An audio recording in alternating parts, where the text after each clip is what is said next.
Vous écoutez Après le vide, le podcast qui aborde les conséquences des violences sexistes et sexuelles sur nos vies. Je suis Romane, sophrologue spécialisée dans l'accompagnement des victimes de VSS, et je vous donne la parole sur ce podcast. Parce qu'il y a autant de vécus que de victimes, et que chaque histoire mérite d'être racontée et écoutée. Au fait, si tu souhaites soutenir gratuitement ce podcast, tu peux t'abonner sur ta plateforme d'écoute préférée et lui attribuer la note de 5 étoiles. Merci. Bonjour à toutes et à tous. Aujourd'hui, je reçois Lucie, une jeune femme d'une vingtaine d'années, tout juste titulaire de son diplôme d'éducatrice spécialisée. Lucie a aujourd'hui 27 ans, mais à seulement 10 ans, elle a été victime de violences sexuelles dans un centre de rééducation. Ces événements traumatisants ont laissé des traces profondes, tant sur le plan physique qu'émotionnel. En partageant son histoire, elle espère pouvoir aider d'autres victimes à libérer leurs paroles pour qu'elles ne restent plus jamais dans le silence. Témoigner aujourd'hui n'a pas été une décision facile pour Lucie. Le poids de son histoire est lourd et la peur de ne pas être entendue ou crue est toujours présente. Vous découvrirez pourquoi tout au long de cet épisode. Mais le besoin de libérer la parole, de se réapproprier son vécu et de briser le silence a pris le dessus. Elle sait qu'elle n'est pas seule à avoir traversé de telles épreuves, et c'est pour toutes les victimes qu'elle témoigne aujourd'hui. Prendre la parole déjà sur un vécu dont je parle très très rarement, voire pas du tout déjà. Et aussi je trouve que plus de personnes vont parler et mieux ce sera. Même ça peut inciter les futures personnes victimes aussi à pouvoir en parler. Et je trouve que il faut prendre le temps et certes il faut des années pour réussir à en parler. Mais ça fait toujours un petit peu du bien après de pouvoir lâcher prise dessus aussi.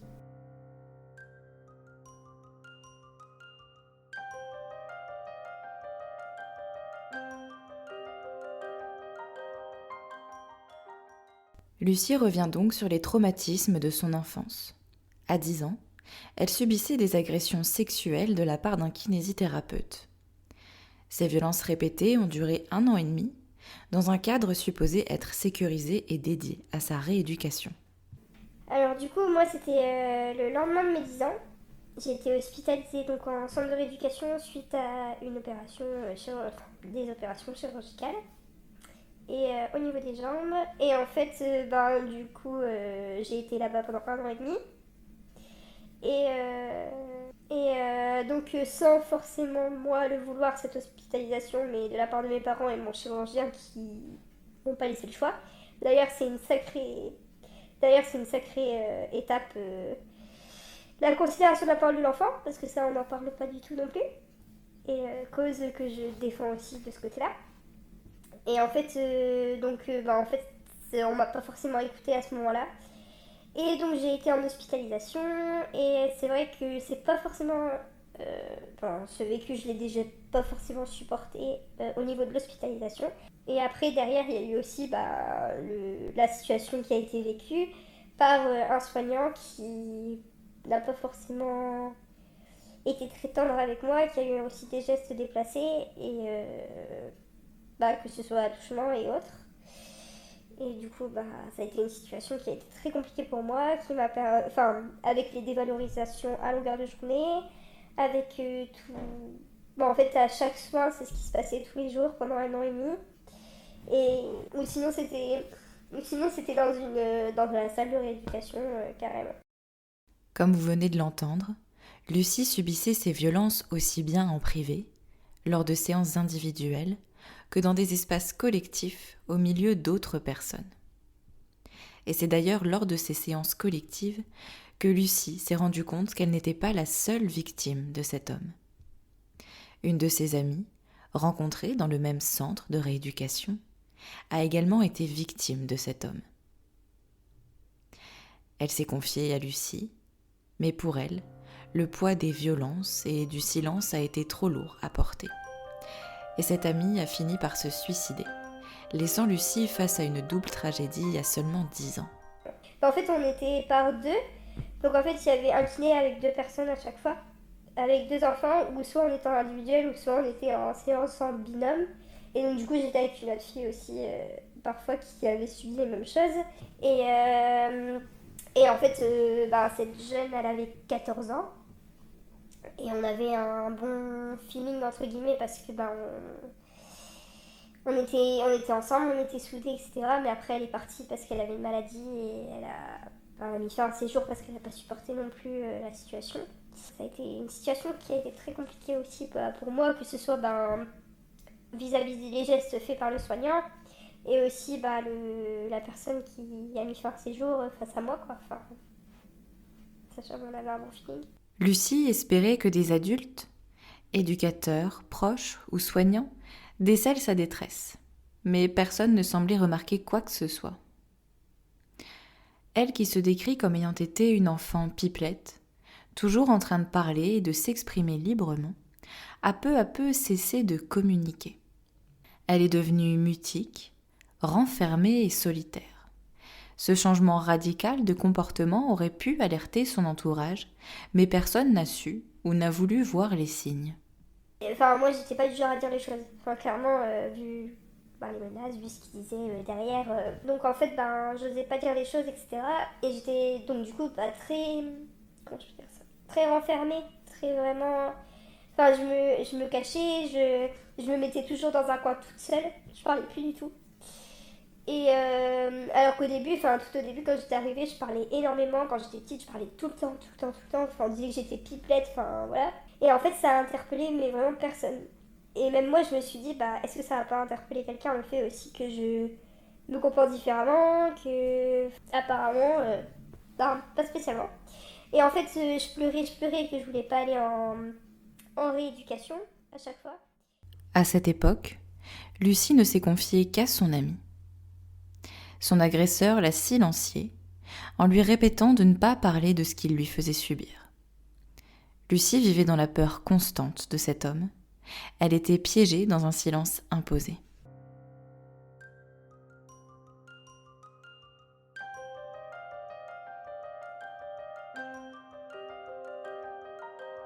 Des fois, je rentrais le week-end chez mes parents ou autre, je pleurais, parce que je voulais pas y retourner. Et en fait, on me disait, t'as pas à pleurer, t'es pas un bébé, t'arrêtes de faire des manières, c'est pour ton bien, tu finiras par le comprendre par la suite. Voilà. Et en fait, j'avais pas forcément d'amis à ce moment-là qui pouvaient aussi m'épauler, parce que j'avais pas forcément d'amis, en gros. Et en fait, donc du coup, je retournais chaque semaine, j'y retournais à chaque fois, mais avec une boule au ventre, des crises d'angoisse pas incroyables juste avant d'y aller. Et en fait, moi, j'étais pas du genre à en parler parce qu'ils nous menaçaient à chaque fois en disant si t'en parles, voilà quoi, enfin, tu sais ce qui va t'arriver. Donc en fait, étant petit, étant jeune, à 10 ans, on n'ose pas forcément non plus dire les choses, j'ai envie de dire. Et puis en fait, des dévalorisations totales, donc même du point où plus manger parce que on nous dit t'as vu ton poids ou sinon voilà t'es trop maigre, faut que tu manges, enfin comme ça, enfin clairement. Et en fait c'était vraiment t'as pas à dire ça, t'es pas gentil, enfin clairement voilà, que des trucs. Il y a pourtant eu une petite lueur d'espoir pour Lucie. Une éducatrice, attentive et bienveillante, avec qui elle a créé du lien, a su l'écouter et la prendre au sérieux. C'est cette rencontre qui lui a permis enfin de commencer à extérioriser ce qu'elle gardait pour elle depuis quelque temps. Et en fait, il y a eu un moment, il y a une nouvelle éducatrice qui est arrivée, qui était plutôt jeune, etc. Et j'ai créé un très bon feeling avec elle. Et justement, en fait, au bout d'un moment, au bout d'un an et demi, je commençais à pleurer. Et avec elle, une fois, j'ai vraiment craqué totalement. Et au point où j'ai dit, j'en peux plus. Enfin, surtout quand ma copine en question, elle a mis fin à ses jours. Ça a vraiment été le facteur déclencheur. Et en fait, ça s'est passé peu de temps après que l'éducatrice soit arrivée. Donc il y a eu ça, et je lui ai dit, moi, je sais la raison, je sais une partie de la raison pour laquelle elle a eu ça. Elle a fait ça. Et en fait, mais c'était au point où je disais à l'éducatrice, est-ce que tu peux venir avec moi en soins? Il y a eu du jour au lendemain où j'ai dit clairement, je ne veux plus aller en centre de rééducation, je ne veux plus y aller, je ne veux plus y aller. Et on a eu un temps de médiation avec le médecin, avec cette éducatrice en question, qui était devenue ma référente du coup, parce que j'avais un bon feeling et tout ça. Donc j'ai eu la chance vraiment de l'avoir. Et en fait, il y a eu un temps de médiation, etc. à ce moment-là. Et on s'est mis d'accord au bout d'1 an et demi pour que je puisse arrêter ce centre de rééducation et prendre des séances à l'extérieur. Mais même avec ce soutien, les choses n'ont pas été simples pour Lucie. Lorsqu'elle a tenté de parler à ses parents, ils n'ont pas pris la mesure de la gravité de la situation et ont minimisé son vécu, refusant d'accepter l'idée que leur fille avait pu être agressée. Quelques années plus tard, au collège, Lucie a pourtant tenté de trouver du soutien ailleurs. Elle s'est confiée à une infirmière, espérant que la conversation resterait entre elles. Mais 2 heures plus tard, sa mère était informée de la situation. Et en fait, il y a eu une fois en 3e, je passais un brevet blanc. Et en fait, j'étais vraiment, vraiment pas bien au point où j'ai explosé en larmes. Donc c'était plusieurs années après déjà. Et je suis allée voir l'infirmière du collège. Et en fait, j'ai tout déballé. Clairement, j'avais besoin de... Voilà, ça c'est quelque chose qui ne passera jamais. Je lui ai dit, je veux que cette situation, ce que je vous ai fait part, etc., ça reste vraiment entre nous. Je veux pas en parler à mes parents, je veux pas en parler à personne. Voilà. Et en fait, elle m'a dit, comme ça, tu retournes en cours. Aucune autre réaction, pardon. Et enfin voilà, je retourne en cours et tout ça. Je suis convoquée à l'infirmerie 2 heures après. Ma mère qui était là. Et mais c'était au point où elle a ouvert la porte infirmière, le fusillé du regard. Vraiment, fusillé du regard. Et par ma mère. Donc il y a eu ça. Et elle commence à me dire, ma mère, elle me dit, on rentre à la maison. Comme ça. Et donc moi, j'avais peur aussi de la situation, de ce qui allait se passer. Voilà. Et ma mère, elle me dit, oui, de toute façon, t'es totalement folle, c'est pas possible puisque que des personnes, des professionnels de santé fassent subir des choses pareilles à des enfants. C'est impossible. Enfin, vraiment, ça a été au point où j'ai eu une remise en question totale. Et en me disant, en fait, pourquoi j'en ai parlé, quoi? Pourquoi j'en ai parlé à ce moment-là? Et déjà ça. Et je me dis, je sais quand même ce que j'ai vécu. Enfin... Ne pas être crue par ses parents a eu des conséquences désastreuses pour Lucie. Elle a commencé à douter de sa propre perception, à se demander si ce qu'elle avait vécu était réel. Cette remise en question permanente l'a plongée dans une confusion où les faits et les émotions se mélangeaient. Emmenée de force chez la médecin de famille, Lucie n'a pas eu la chance d'être entendue. Cette médecin, censée être un soutien, a choisi de croire sa mère sans lui laisser l'espace nécessaire pour s'exprimer. Une nouvelle fois, Lucie s'est trouvée silenciée. Donc des remises en question totales, après il y a eu des trous noirs aussi, parce qu'on se dit, est-ce qu'il s'est vraiment passé ça? Est-ce qu'il y a vraiment eu ça? Est-ce que j'ai pas rêvé? Et des fois, je me demandais même si c'était réaliste ce que j'avais vécu en fait. Et en fait, elle me dit, t'es totalement folle et tout, on va chez le médecin en urgence. Et c'était une médecin de famille en fait. Et c'était le médecin traitant de famille qui avait un super feeling avec ma mère parce qu'elle la connaît depuis toute jeune. Donc je me suis retrouvée chez un... Donc en fait, j'ai même pas eu de temps où j'étais toute seule qu'avec un médecin pour parler. En fait, il y a toujours eu ma mère qui prenait le monopole tout le temps. Et en fait, moi, j'ai même pas pu parler en fait et verbaliser un petit peu, même si j'aurais peut-être réussi. Et encore, ce qui m'a fallu beaucoup de courage pour en parler à l'infirmière du collège. Suite à ce rendez-vous, Lucie a été obligée de consulter un psychiatre tous les samedis matins. Mais là encore, elle ne parvient pas à évoquer les violences sexuelles. Ce professionnel, qui minimisait déjà ses douleurs physiques dues à ses malformations et à ses opérations, lui a fait comprendre que ce qu'elle ressentait n'avait pas de légitimité, que c'était dans sa tête. Alors, quels propos aurait-il eu face à son vécu traumatique ? Et en fait, avec ce psychiatre, déjà, c'était un homme. Donc du coup, c'était différent, je n'arrivais pas à parler. Parler de mes douleurs musculaires suite à une opération, on m'a dit que les douleurs étaient mentales. Donc sachant que j'étais plâtrée. Donc oui, les douleurs sont mentales. Donc en fait, ça a été des choses qui m'ont... Je me suis dit, jamais je pourrais parler de ça. Jamais, clairement, je pourrais pas. Lucie s'est aussi confiée sur son adolescence, marquée par beaucoup de difficultés dues aux conséquences des violences qu'elle a subies. Et donc du coup, il y a eu des moments où ça a été, je trouve, à l'adolescence, vraiment à l'âge de 14 ans, ça a commencé à être très très compliqué. mais vraiment des chutes de morale, des idées noires, des trucs, enfin vraiment une perte de confiance totale en moi, enfin clairement, voilà, dévalorisation totale et tout ça. Je cachais mes émotions, clairement, j'étais tout le temps repliée sur moi, enfin plus aucune confiance en moi, plus rien, plus rien, plus rien. Et même dans la famille, tout le monde me disait que je parlais tout le temps et après, d'un coup, plus rien, je parlais plus. Et il y a personne qui a interpellé mon comportement en fait. Personne. Et en fait, j'ai jamais vraiment eu des personnes sur qui j'ai pu compter et vraiment réussi à faire confiance. Parce que déjà moi-même, je me disais, est-ce que c'est possible? Parce que ça m'a remis en doute aussi sur mon vécu. Je me suis dit, est-ce que j'ai vraiment vécu ça et tout ça? Et il m'a fallu énormément de temps pour en parler. Puis Lucie a rencontré son premier petit copain. Quand elle a enfin osé parler de son vécu, elle espérait évidemment recevoir du soutien. Mais sa parole n'a pas été prise au sérieux, renforçant encore une fois son manque de confiance envers les hommes et le sentiment d'être seule face à sa souffrance.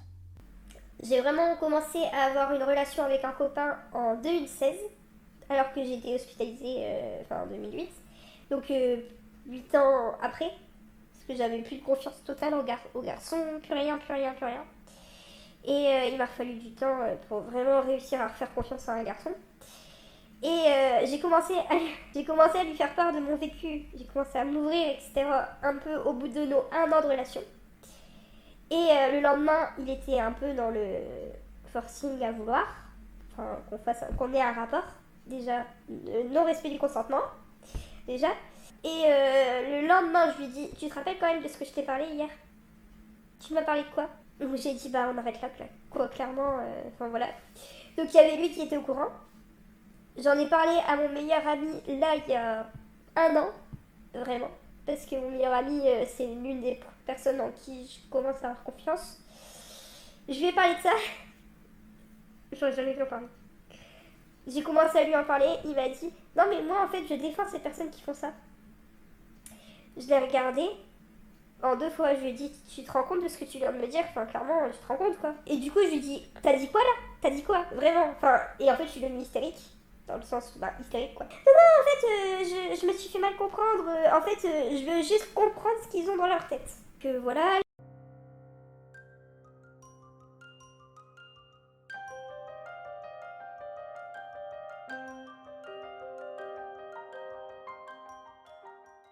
Aujourd'hui, Lucie est en couple avec quelqu'un qui l'écoute, qui la comprend. Pour la première fois, elle se sent enfin entendue et cette relation lui permet de reconstruire lentement la confiance qu'elle a perdue. Là, j'ai un copain depuis 1 an. Et en fait, il est au courant, mais dans les grandes lignes, en fait. Et franchement, lui, par contre, comment je peux expliquer ça? Il prend le temps. Vraiment, il prend le temps de m'écouter. Il prend le temps de dire tu veux pas, c'est tout. Enfin, on ira à ton rythme. Et donc, lui est au courant de la situation. Et clairement, il m'a dit, je le recroise. Voilà quoi. Puis arrive un moment où Lucie ressent le besoin profond de verbaliser ce qu'elle a vécu. Elle prend rendez-vous avec une psy, espérant enfin être entendue et comprise. Mais la séance ne se déroule pas comme elle l'imagine. Parce que moi j'avais vraiment besoin de verbaliser les choses, j'en pouvais plus, clairement. Et en fait, je pense qu'il m'a fallu du temps pour vraiment réussir à en parler déjà. Et l'accepter aussi. Enfin, non, l'accepter, je l'accepterai jamais. Mais me dire, en fait, je l'ai vraiment vécu. Alors, ce qui s'est passé, c'est que. En fait, je me suis sentie très mal à l'aise après en avoir parlé. Parce que j'ai commencé à en parler avec elle. Et en fait, elle a commencé à pleurer. Face à moi. Et en fait, moi, ça m'a déstabilisée.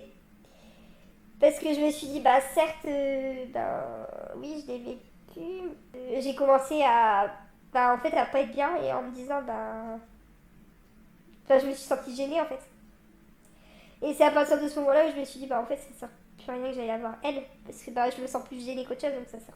Et en fait c'est pour ça qu'il m'a fallu du temps et tout ça et j'ai voulu trouver un professionnel avec une spécialité sexo pour dire de pouvoir m'aider aussi sur la relation avec mon copain avec tout ça. Et là ça va faire 1 an et demi que je revois un psy. qui a une spécialité sexologie en même temps. En fait, je parle de beaucoup de choses, contexte familial, contexte professionnel, contexte tout, mais pas de ça. Malgré le soutien de son copain, Lucie traverse encore des périodes très difficiles. Des périodes de montagne russe émotionnelle comme elle me le confiera. Son médecin traitant lui a conseillé de parler de son vécu à son psy actuel et d'en faire un élément central de son accompagnement. Ce conseil la confronte une nouvelle fois à la nécessité de reparler de ce passé douloureux et de prendre le risque de peut-être ne pas être entendue. Parce que là, en fait, en ce moment, mon moral, c'est les montagnes russes. Clairement, en ce moment, c'est horrible. Et j'ai vu la remplaçante de mon médecin début août. J'avais des angoisses totales, des crises d'angoisse constamment. Et vraiment, où j'étais pas bien, je pleurais tout le temps et tout ça. Même avec mon copain, dans le sens à tout le temps pleurer. Et même lui, il m'a dit, tu peux pas rester comme ça. Et en fait, donc du coup, je suis allée voir le médecin 3 fois dans la semaine. Et en fait, donc j'ai renvoyé un message à mon psy hier matin, suite au rendez-vous. Je lui ai tout expliqué, clairement, je lui ai expliqué tout ce que mon médecin m'avait dit, etc. Et en fait, mon médecin m'a clairement dit que là, ce serait bien de rentrer dans le sujet. Voilà. Et en fait, j'ai l'impression qu'avec mon psy, je tournais beaucoup autour du pot et j'en parlais pas, en fait, clairement. Mais je lui faisais des sous-entendus, des choses, mais sans vraiment en parler. Et en fait, le problème, c'est qu'on parle de plein de choses, mais on parle pas de ce sujet vraiment, en fait.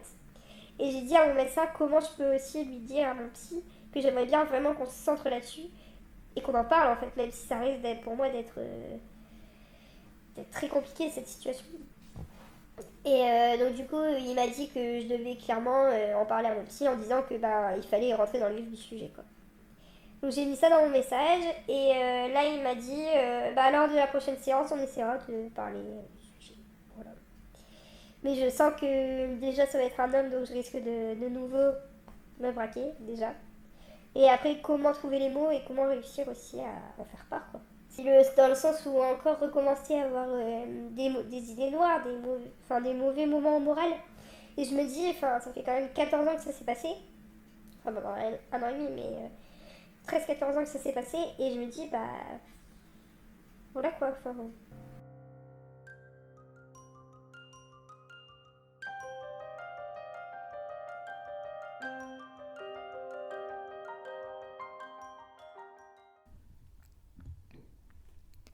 Lucie a tellement souvent été ignorée, ses souffrances banalisées, qu'elle a fini par se convaincre que sa voix ne comptait pas. Parler est devenu trop risqué, et le silence s'est imposé comme un mécanisme de défense. Et en fait, ce que je comprends pas, c'est que le moral, il continue à fluctuer, à être comme ça, comme les montagnes russes, quoi. C'est ça que je comprends pas. Puis après, je pense qu'il y a la relation avec mon copain depuis un an qui est aussi... peut-être que ça rappelle des souvenirs aussi de certaines choses, peut-être. Donc je pense qu'il y a ça aussi. Et puis je me dis après avec mon psy, là je vais en parler, mais comment je vais me sentir? Est-ce que je vais me sentir légitime de nouveau? Et après, comment... En fait, j'ai l'impression que dès que j'en parle à une personne, après j'ai du mal à lui reparler de certaines choses, en fait. Je sais pas comment exprimer. Parce que je me dis comment je vais être crue, comment... Puis je pense que c'est vraiment un sujet qu'il faut que je parle, parce que j'en ai vraiment besoin. Et j'en parle pas, en fait. C'est ça le problème. Je le garde en moi. Lucie s'est aussi livrée sur les conséquences que ces violences ont eues et ont toujours sur elle. Alors je dirais déjà la peur d'être toute seule, que ce soit dans la rue, que ce soit dans une pièce, dans le noir. Dès que je suis dans le noir toute seule, c'est très compliqué. Et la perte de confiance en... j'ai plus confiance aux hommes, en fait. Clairement, il y a eu la perte de confiance totale. Mais du fait d'avoir toujours des idées noires, c'est pesant, quoi. Clairement, ça me fatigue. Puis je fais des cauchemars, j'arrive pas à être tactile. C'est plein de trucs qui reviennent à la surface et ça a des répercussions, en fait. Même mon copain, il le sait. Clairement, c'est... Même des fois, j'ai des flashbacks, des choses... Quand je suis avec mon copain, j'ai l'impression de revivre des choses. Et même lui, il me dit, mais je suis pas comme lui. Ça, faut que tu t'en aies compte.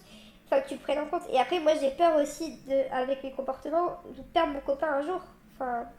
À l'heure actuelle, les choses ne se sont toujours pas arrangées avec ses parents. Au contraire, Il ne la croit toujours pas et tente sans cesse de la culpabiliser et minimise toujours autant son vécu. Avec mes parents, au fil du temps, c'est de plus en plus, comment, conflictuel, vraiment. Enfin, clairement, c'est, là, c'est, on m'a dit, j'y suis retournée ce week-end pour voir mon chat, parce qu'en fait, là, je me suis fait une fracture du tibia il y a 2 ans, qui ne consolide pas. Et en fait, c'est très très conflictuel avec eux en ce moment. Parce qu'ils me disent clairement que j'ai aucune volonté, qu'il faut que je retourne en centre de rééducation. Et moi, je leur ai dit que je ne voulais pas y aller. Voilà. Que j'avais mes raisons, que je ne voulais pas y aller. Et ils m'ont dit clairement que j'avais aucune volonté, que de toute façon, ça me fait plaisir d'être comme ça. Et là, j'en ai parlé avec mon médecin traitant quand je l'ai vu lundi, en disant que mes parents, constamment, ils remettent le couteau dans la plaie, dans le sens où il faut que tu ailles en rééducation, tout ça.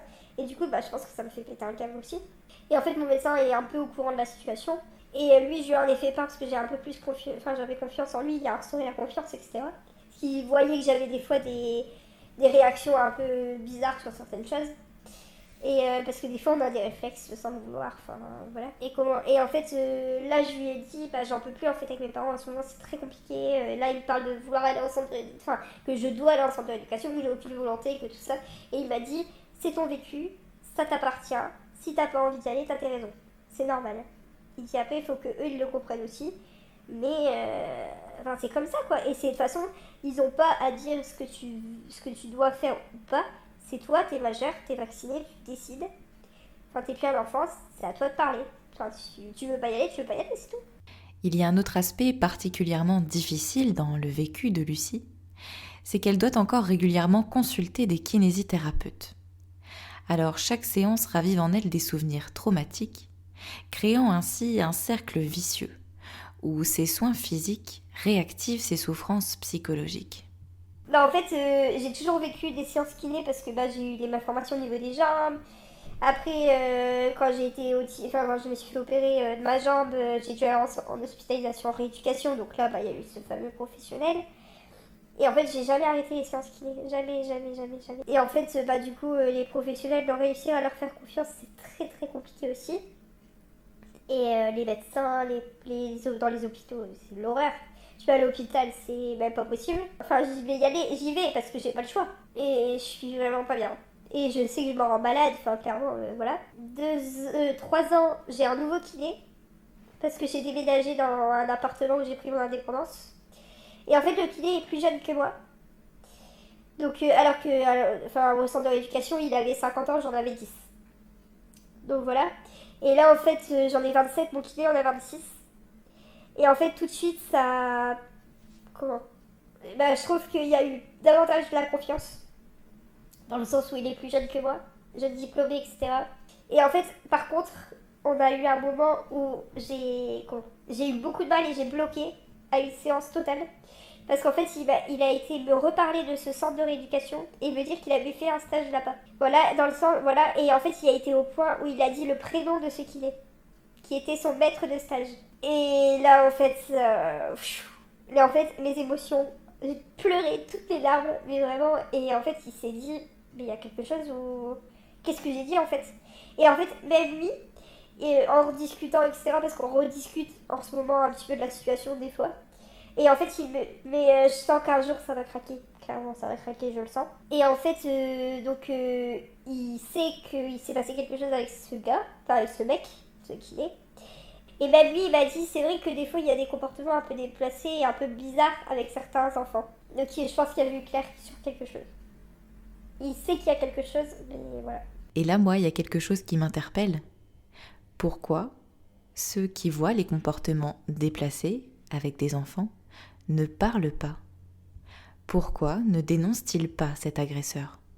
Qui va me soutenir? Si le fait de devoir, si je dois le reconfronter aussi, je me sens pas prête. Déjà de le reconfronter, pardon. Après, dans le sens où est-ce que je vais être crue par les gendarmes, par la police, par la justice, clairement. Donc ouais, j'ai jamais fait appel à la justice. Et c'est pas que j'en ressens pas le besoin, c'est de toute façon que je le fasse ou pas. Qu'est-ce que ça va changer en fait? Ça va. Moi, tant que je le recroise pas, je vais pas le recroiser parce que je sais pas ce que lui ferai, mais. J'en profite pour vous rappeler que porter plainte, c'est un droit, pas un devoir, et que ce n'est pas parce que vous ne portez pas plainte que vous n'êtes pas légitime ou que vous n'avez pas été victime. Comme beaucoup de victimes, Lucie s'est souvent demandé pourquoi elle. Pourquoi un enfant innocent se retrouve-t-il au centre de tels actes de violence ? Chercher un sens à ce qui n'en a pas est un réflexe profondément humain. Mais dans ces situations, l'absence de réponse amplifie la douleur. C'est cette frustration de ne pas comprendre, de ne pas pouvoir trouver une logique à l'inacceptable qui ajoute une dimension supplémentaire à sa souffrance. Ce qu'elle a vécu est injuste, incompréhensible, et ça ne devrait arriver à personne. Je pense qu'il y a ça aussi, ouais. Je pense que j'essaie de trouver de l'explication dans le... Puis c'est dans le sens où je me dis, enfin, moins le monde est au courant, mieux c'est, déjà. Et je me dis, pour qu'on remette en cause ma parole, c'est quelque chose qui me rend dingue, en fait. Et c'est dans le sens, est-ce que j'ai le droit d'en parler? Est-ce que, enfin, voilà. Ce qui m'épuise, c'est le fait de toujours y penser en ce moment, enfin, tout le temps. Ça m'empêche de dormir, ça m'empêche d'avancer, ça m'empêche de tout, ça me fait perdre confiance en moi, ça... Lucie a beaucoup de mal à mettre le mot viol sur ce qu'elle a vécu. Comme beaucoup de victimes, elle a intégré la minimisation de ses souffrances, tant par son entourage que par les professionnels qu'elle a rencontrés. Le poids des non-dits et des dénis successifs a rendu difficile pour elle la reconnaissance pleine et entière de ce qui s'est réellement passé. Même le mot viol, je peux pas, je l'accepte pas. Je peux pas en entendre, je peux pas l'entendre, clairement. Enfin, j'ai réussi à le dire, alors que c'est quelque chose que je ne dis pas. Et j'ai jamais dit à personne. Mais c'est un mot que j'ai du mal, clairement. C'est ça. Et en fait, il y a eu une situation à la télé où ils en ont parlé. J'ai fondu en larmes. J'ai fondu en larmes parce qu'ils ont parlé de ça. Pareil, il y a eu un film là-dessus. Et on a regardé avec mon copain. Oh, non, en fait, une fois j'étais encore jeune, hein. On l'a regardé avec mes parents, ce qui passait à la télé, et ils m'ont dit, oh, ce jour-là, j'étais en rage.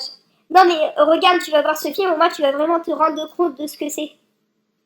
Quand ils m'ont dit ça, en rage. Et en fait, j'étais là en mode, oui, c'est tout ce qui s'est passé, quoi. Enfin, je leur ai pas dit, mais horrible. Ouais. Et pareil, j'ai été voir le film Patient à l'hôpital, au cinéma. Alors, je trouve que ce film, il m'a quand même pas mal touchée. Parce qu'en fait, déjà, ça parlait, comment, de, d'une hospitalisation dans une sorte de centre hospitalier ou centre de rééducation. Et justement, quand on voit certains soignants, leur comportement qu'ils pouvaient avoir avec les patients, ou même le vécu qui a pu être fait là-bas, ça m'a quand même pas mal interpellée. Et ça m'a aussi rappelé pas mal de souvenirs parce que je me disais, tiens, c'est ce que j'ai vécu, c'est telle condition, etc. Et justement, c'est un film que je suis allée voir au cinéma et j'ai pleuré tout le long du film. Et en fait, à chaque fois que je revois ce film, je peux pas m'empêcher de pleurer. Et mes parents l'ont vu parce qu'en fait, on a été voir au cinéma ensemble, en plus. Et en fait, tout le long du film, j'ai eu le droit à des remarques dans le sens, t'as vu, hein, à lui ça arrive, hein, comme ça. Et justement, ça m'a mis en rage parce que je me suis dit, mince, me dites ça alors que je l'ai vécu. Malgré tout ce qu'elle a traversé, Lucie veut aujourd'hui faire passer un message clair. Il est essentiel de libérer la parole. Pour elle, il est hors de question de se taire plus longtemps. C'est en parlant, en partageant son vécu que l'on brise les chaînes du silence et que l'on aide d'autres victimes à ne plus se sentir seules. Parler, c'est aussi se réapproprier son histoire, retrouver une forme de pouvoir sur son propre vécu. Lucie sait que ce n'est pas facile, mais elle veut encourager toutes les victimes à oser franchir ce pas. Alors, je dirais déjà, alors, il va falloir un petit peu de réflexion, mais ne pas rester sans parler. Enfin, certes, c'est plus facile à dire qu'à faire, parce qu'on a tous tendance à cacher les choses, à pas forcément l'accepter. Mais je pense qu'il faut prendre le temps quand même pour pouvoir en parler. Parce que certes, là, cet épisode a été très compliqué pour moi d'en parler, etc. Et je pense que derrière, ça fait quand même du bien de pouvoir enfin, pas mettre des mots dessus, ouais. Et ouais, déjà mettre des mots dessus. Et puis, je pense que après, certes, peut-être qu'il y a des personnes qui vont en parler. On a beau en parler à des personnes dans la vie, je me dis, on rencontre des personnes et des fois on va en parler, des fois on va pas en parler. Et je pense qu'il faut pas se forcer et se dire, bah, il y a telle personne avec qui je m'entends bien, je vais en parler forcément avec elle. Non, pas forcément. Parce que peut-être que la personne, elle est pas prête à l'entendre, ou peut-être que la personne, elle va pas forcément réagir de la manière dont on s'y attend. Et des fois, on peut avoir des choses inattendues, comme mon ancien meilleur ami, par exemple, comment il a réagi.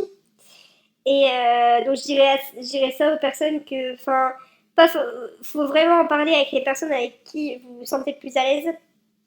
Et aussi une personne si, enfin, si la personne ne se sent pas respectée, je trouve que ben il faut dire que c'est pas forcément la bonne personne qui est face à elle ou que ce soit dans une relation, que ce soit amicalement. Et justement, je me dis que chaque rencontre, elle nous apporte quelque chose, forcément quelque chose de positif ou de négatif. Et il faut pas, enfin, si c'est très compliqué à se dire, mais il faut prendre ça comme quelque chose qui nous construit, quoi. Parce que moi, si, je pense que sans ce vécu-là, j'aurais pas forcément été la personne que je suis aujourd'hui quand même. Même si c'est compliqué, mais je pense. Je pense que ça m'a renforcée et je pense aussi, parce que je suis éducatrice spécialisée, et je pense que dans mon accompagnement, bah en fait, déjà, je le dis à tout le monde, cette profession, enfin, je pense que je la fais aussi pour réparer quelque chose. Parce que je le fais pas par hasard déjà. Et pour moi, voilà. Voilà, pour pas qu'il revive cette situation en fait.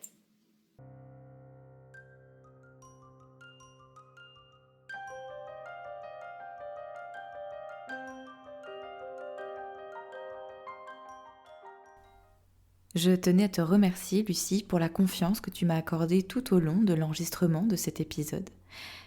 Je sais que c'était difficile pour toi d'en parler, alors je tenais à te dire que moi je te crois et que tu n'es pas toute seule. Et si toi aussi tu as envie de venir raconter ton histoire au micro du podcast, tu peux me contacter directement sur le compte Instagram d'Après le vide ou m'envoyer un mail à l'adresse qu'il y a juste dans la barre d'infos.